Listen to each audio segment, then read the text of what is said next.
Assalamualaikum warahmatullahi wabarakatuh. Perkenalkan, saya Muhammad Faris Marzuki dari kelas 12 TL3. Di video ini, saya akan menjelaskan hasil praktik kerja lapangan saya kemarin pada bulan Februari dengan judul materi pengendalian motor DC satu fasa, itu mesin obras. Sebelum masuk ke materi yang saya akan jelaskan, pertama-tama saya akan menjelaskan sedikit tentang sejarah perusahaan tempat saya PKL kemarin. Perusahaan CV Suhogarmindo Cileni berdiri pada Januari 2010 yang merupakan salah satu anak perusahaan dari Rabbani Holding, perusahaan garmen milik Rabbani yang khusus bergerak dalam bagian produksi.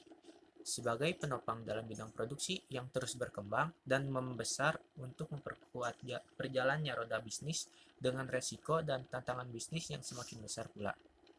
Selanjutnya, masuk ke dalam materi yang saya bahas, yaitu pengendalian motor DC satu fasa. Pengertian motor DC. Motor listrik DC atau DC motor adalah suatu perangkat yang mengubah energi listrik menjadi energi kinetik atau gerakan motion. Motor DC ini juga dapat disebut sebagai motor arus searah. Seperti namanya, motor DC memiliki dua terminal dan memerlukan tegangan arus searah atau DC direct current untuk dapat menggerakkannya. Prinsip kerja motor DC satu fasa. Untuk bergerak, pada prinsip kerja motor DC menggunakan fenomena elektromagnetik. Saat arus listrik diberikan kumparan, permukaannya yang bersifat utara akan langsung bergerak menghadap ke magnet kutub selatan. Selanjutnya, kumparan magnet selatan akan bergerak menghadap ke magnet kutub utara. Karena kutub utara magnet bertemu dengan kutub selatan magnet dan sebaliknya, maka terjadilah tarik-menarik dan menyebabkan pergerakan kumparan berhenti. Kemudian, jenis-jenis motor DC. Pada dasarnya, semua motor DC diklasifikasikan menjadi dua jenis utama berdasarkan hubungan kumparan medan dan kumparan angkernya.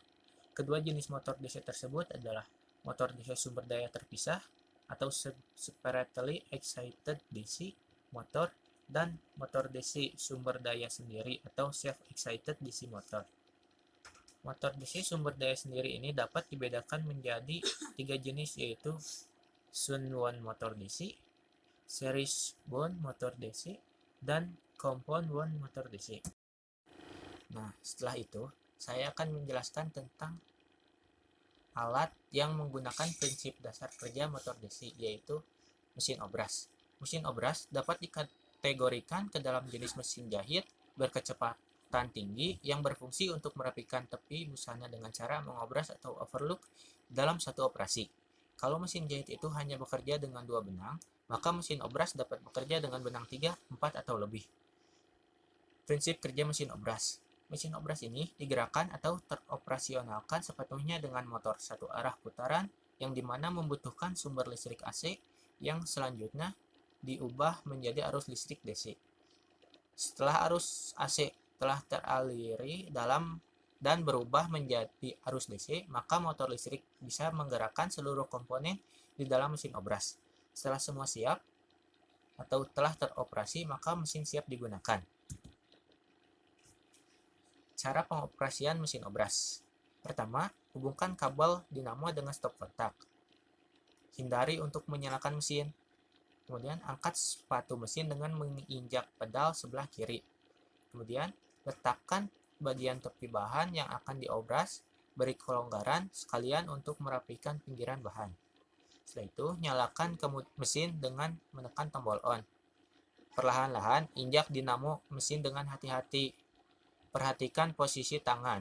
Tangan tidak menahan bahan atau kain, tetapi mengikutinya dengan tangan kiri untuk memegang kain yang telah diobras dan tangan kanan untuk bahan atau kain yang belum diobras. Bila hasil obrasan kurang bagus, maka harus diubah adalah tegangan benangnya. Untuk mengencangkan benang, maka tegangan benang diputar ke kanan. Bila melonggarkan, tegangan benang diputar ke kiri.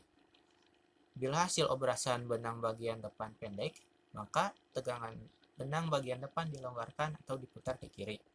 Setelah dijelaskannya materi, dapat disimpulkan bahwa mesin obras yang penulis laporkan itu teraliri oleh arus DC, di mana mesin obras yang dilengkapi motor DC itu hanya berputar satu arah saja. Dalam pengoperasian mesin ini, perlu memperhatikan hal sekecil mungkin, karena untuk menghindari kecelakaan kerja. Untuk perawatan pada mesin ini, harus sangat diperhatikan sekecil mungkin guna menjauhi resiko kerusakan pada mesin ini. Perawatannya sangat mudah, karena perawatan pada mesin ini sudah diperintahkan setelah pengoperasian mesin oleh atasan yang berada di bagian finishing.